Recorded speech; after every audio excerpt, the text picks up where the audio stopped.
Bonjour tout le monde, c'est Monsieur 12X. Donc dans cette vidéo, nous allons expliquer le concept de calcul par intérêt composé. Donc en fait, cette méthode de calcul, nous l'avons déjà rencontrée dans l'activité introductive c'était la méthode de calcul de la banque numéro B.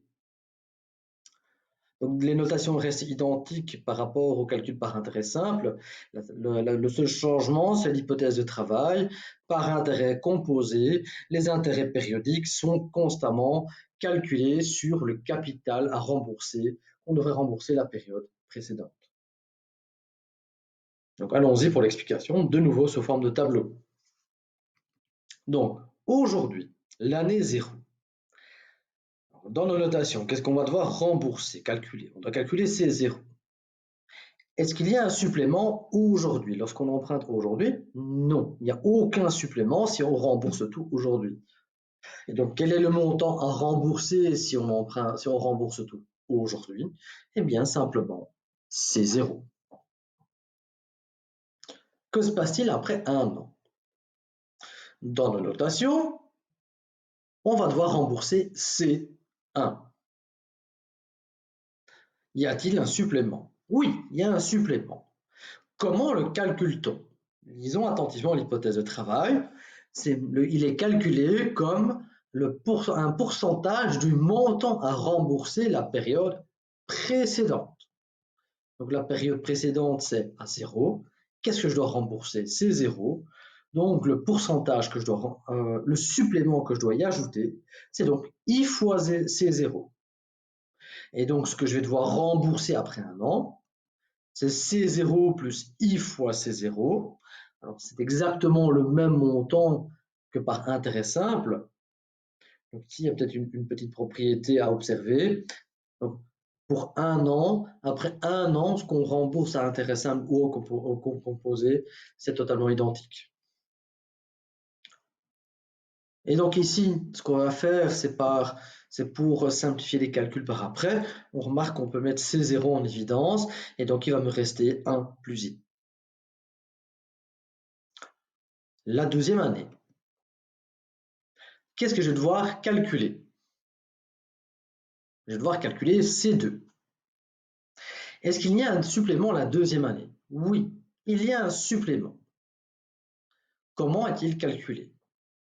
Hypothèse de travail, il est calculé comme un pourcentage du montant qu'on devrait rembourser la période précédente.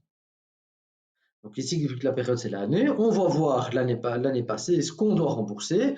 On doit rembourser C1. Donc le supplément, c'est I fois C1. Donc, qu'est-ce que je vais devoir rembourser la deuxième année? Mon C2, c'est au moins C1, auquel je lui rajoute le supplément I fois C1. Mais de nouveau, je peux mettre C1 en évidence. Ça me fait C1 fois 1 plus I. Mais que vaut C1? C1, on l'a calculé avant, ici à la ligne précédente. C'est C0 fois 1 plus I. Mais si je remplace C1 par C0 fois 1 plus I, je vais avoir deux fois la même parenthèse qui se multiplie. Et donc l'exposant qu'on va mettre sur cette parenthèse sera 2. Donc de nouveau, soyez bien attentifs, remarquez bien le lien ici entre l'exposant et l'année. Exposant, année. Et remarquez que l'exposant augmente de 1, la parenthèse est identique et le C0 reste identique. Donc on peut se douter de ce qu'on va devoir rembourser à C3, C4, etc., etc. La troisième année. Qu'est-ce que je vais devoir rembourser? Qu'est-ce que je vais devoir calculer? Je vais devoir calculer C3, rembourser C3. Comment est calculé le supplément, l'intérêt? C'est un pourcentage, de nouveau hypothèse de travail, c'est un pourcentage du montant qu'on devrait rembourser la période précédente. Ce que je dois rembourser la période précédente, c'est C2, donc le supplément, l'intérêt que je dois rembourser ce moment-là, c'est I fois C2. Et donc C3 vaut au moins le montant C2 auquel je lui rajoute le supplément, l'intérêt I fois C2. Mais de nouveau, je peux mettre C2 en évidence. Et de nouveau, C2, je sais comment le calculer. C'est C0 fois 1 plus I au carré. Mais de nouveau, j'en marque 2 fois la même parenthèse, sauf que là, l'exposant est 2 et là, l'exposant est 1. Vu qu'elles vont se multiplier, ben, l'exposant va devenir 3. Après n années, ce que je dois rembourser, c'est Cn. Y a-t-il un supplément? Oui. C'est un pourcentage du montant qu'on devrait rembourser la période précédente. Donc I fois Cn-1. Et donc Cn vaut au moins le montant Cn-1 plus ce supplément. Mais de nouveau, je peux mettre Cn-1 en évidence. Et de nouveau, je sais comment calculer ce Cn-1. Et donc, au total, le C indice N, donc le montant à rembourser après N années par intérêt composé, c'est C0 fois 1 plus I exposant N. Donc de nouveau, analysons un peu plus en détail la dernière colonne ici. Remarque, comment passe-t-on d'une ligne à l'autre? Pour passer de là à là, je dois faire apparaître une parenthèse, et c'est quoi la parenthèse? C'est 1 plus I. Donc pour passer de là à là, je dois faire fois 1 plus I. Comment est-ce que je fais pour passer de là à là? Mais là, c'est l'exposant qui augmente de 1, mais comment est-ce que je fais pour augmenter un exposant? Il faut que je multiplie par la même parenthèse. Donc de nouveau, ici, je dois faire fois 1 plus I. Et on remarque que plus on descend, on remarque le même type d'opération. Il faut chaque fois multiplier par 1 plus I. Et donc, ce qu'on observe ici dans la dernière colonne, on sait ce que c'est. Ce qu'on observe dans la dernière colonne, c'est une suite géométrique. Le terme initial, c'est C0. Alors, ce n'est pas le premier terme, mais c'est le terme initial, le C0. Et quelle est la raison de la suite géométrique? Eh bien, c'est 1 plus I. Et donc, la forme explicite de la suite, eh bien, elle est donnée ici. C'est C0 fois 1 plus I exposant N.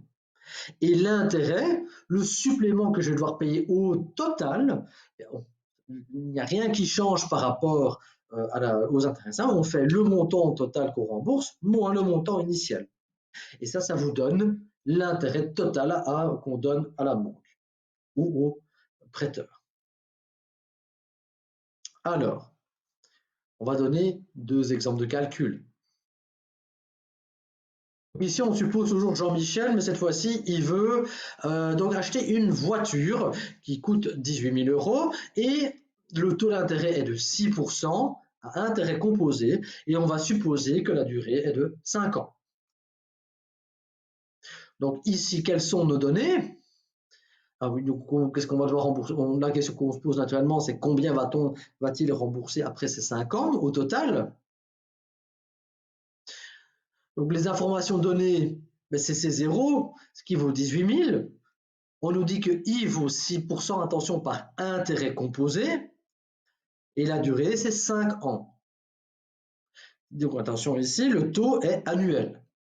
Lorsqu'on ne dit rien, par défaut, le taux d'intérêt est annuel. S'il y a une période précise, eh bien, par défaut, c'est annuel.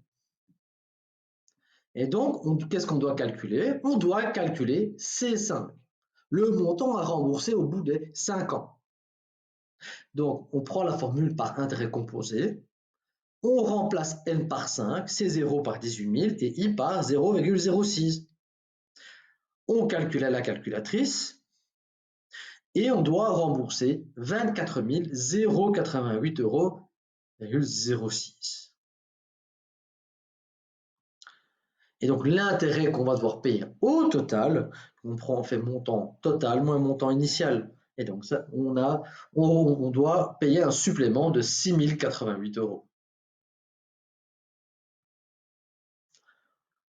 Deuxième exercice. Ici, on va supposer que Jean-Michel emprunte au même taux, sur la même durée, et emprunte le même montant. Mais ici, on suppose que le montant qu'il va devoir rembourser au total après 5 ans, c'est 27 500 €. Et la question qu'on se pose, mais quel est le taux d'intérêt qui va être appliqué? Donc, on utilise la même formule. Alors ici, on va faire une petite manipulation. On va diviser 27 500 par 18 000. Ça nous donne 1,5277. Alors vous, dans vos calculs, limitez-vous à 3 décimales, c'est largement assez. Alors ici, on remarque que notre inconnu se trouve donc dans la parenthèse, et donc on va devoir ici passer à la racine cinquième pour faire disparaître l'exposant. Et donc, la racine cinquième de 1,5277, c'est 1,088. Et donc, en soustrayant 1 de 1,088, on tombe sur 0,088. Et donc, le taux appliqué est de 8,8%. Donc voilà, j'espère que vous avez bien compris l'idée du calcul, de la méthode de calcul par intérêt composé, que ces petits exercices vous ont permis de comprendre la méthodologie. Donc voilà, n'hésitez pas à liker la vidéo, partagez-la et je vous souhaite une excellente journée. Au revoir.